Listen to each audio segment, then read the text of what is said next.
Hello, bachcho, let's read this question. The question says that a particle is taken round a circle by application of force. The work done by the force is positive, non-zero, negative, non-zero, zero, none of the above. We have to choose the correct option. आइए बच्चों सबसे पहले हम discuss करते हैं की concept.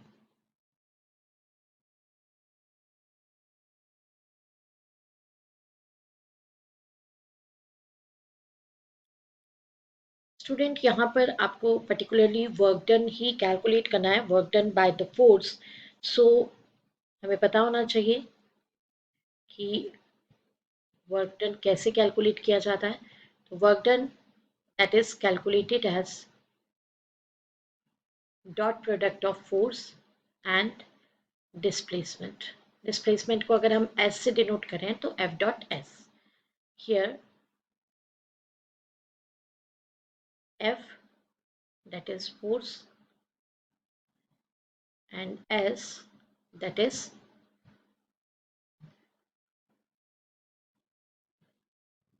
displacement. तो चलिए देखते हैं सॉल्यूशन.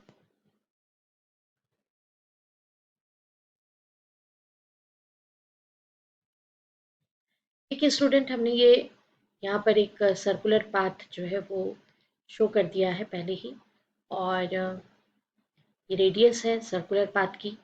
ऑब्जेक्ट यहाँ पर मूव कर रहा है, जो भी पार्टिकल है वो मूव कर रहा है. तो सेंट्रीपिटल फोर्स तो इस पर लगेगा ही, जो कि इनवर्ट डायरेक्शन में होगा, और जिससे हम इसको सर्कुलर मोशन जो है वो बनाए रखेंगे. लेकिन फोर्स हमको अप्लाई भी करना होगा जिससे कि सर्कुलर मोशन बनी रहे. डिस्प्लेसमेंट और वेलोसिटी, इनकी डायरेक्शंस की अगर हम बात करें तो हम इस तरह से रेडियली तो इनवर्ट डायरेक्शन में सेंट्रीपिटल फोर्स ले लेते हैं, लेकिन एक टेंजेंशियली डायरेक्शन शो करते हैं जो कि डिस्प्लेसमेंट और वेलोसिटी को रिप्रेजेंट करेगा. तो ये एस हो गया. अब इन दोनों के बीच में एंगल आप देख रहे हैं, कितना एंगल फॉर्मेशन हो रहा है, दैट इज 90 डिग्री. कितना एंगल फॉर्मेशन हो रहा है, 90 डिग्री. तो आप वर्क डन कैलकुलेट कर सकते हैं स्टूडेंट्स.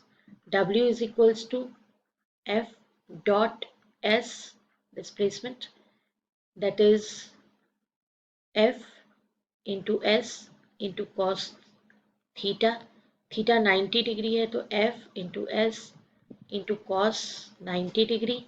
कॉस 90 जीरो होता है, इसलिए W equals to zero, because ये हो जाएगा F into S into zero. So ultimately work done कितना मिला आपको, जीरो.